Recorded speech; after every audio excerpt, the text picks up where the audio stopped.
আমরা 13 অধ্যায় এখানে লিখছে চক্ষু হাদা। কি লিখছে বলেন তো? চক্ষু হাদা। চক্ষু হাদা। চক্ষু হাদা।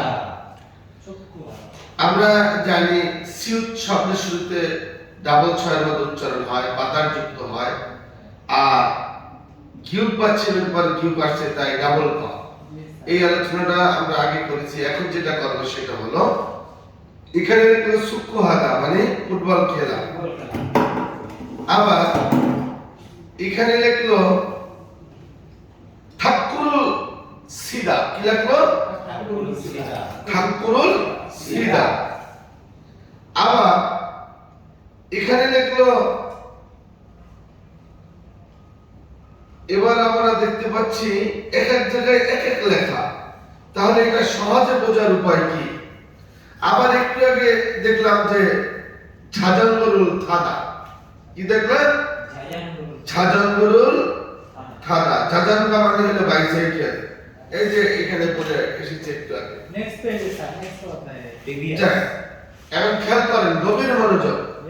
তাহলে আমরা অল্পতে বুঝবো যে হাদা বলেন হাদা। হাদা মানে করা। আবার বলেন হাদা অর্থ করা। আচ্ছা, এটা করা। কিন্তু এখানে যে লেখছে চক্ষু হাদা, চক্ষু হাদা মানে তো বল খেলা, তাই না? বল খেলা অর্থাৎ ফুটবল খেলা। তাহলে আমরা এখানে কি করব? চক্ষু হাদা মানেও বল খেলা, আবার আপনার সিদা মানেও খেলা, আবার কি থাদা মানেও খেলা। তিনটাই খেলা। তাহলে বোঝার উপায় কি? সহজে বোঝার উপায় হচ্ছে যে খেলা, বলেন আমার সাথে, যে খেলা প্রতিযোগিতার সময় দুইয়ের মধ্যে সীমাবদ্ধ থাকে সেগুলো সেই সমস্ত খেলায় আমরা দেখি সিদা ব্যবহার করা হয়। আর যে সমস্ত খেলায়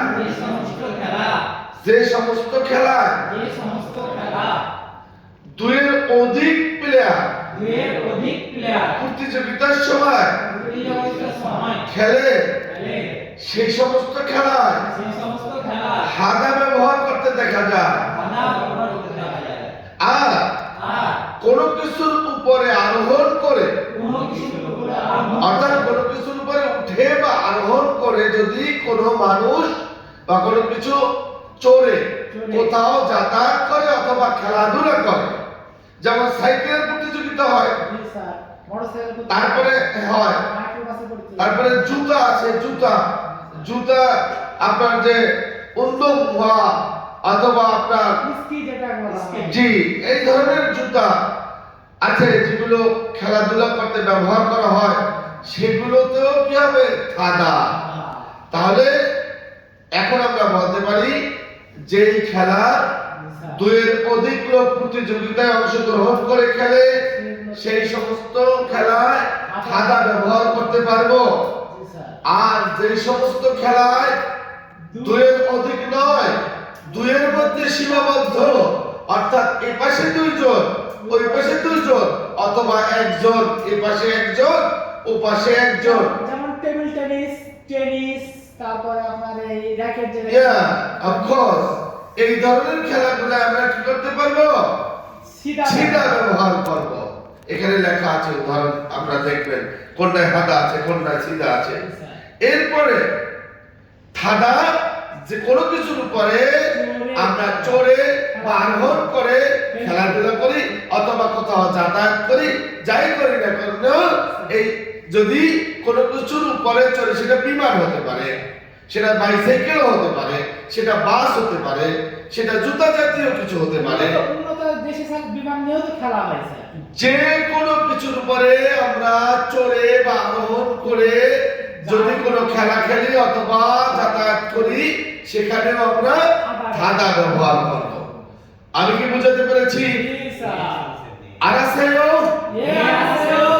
এবারে বাক্স দিয়ে বইয়ের দিকে তাকান। বাক্স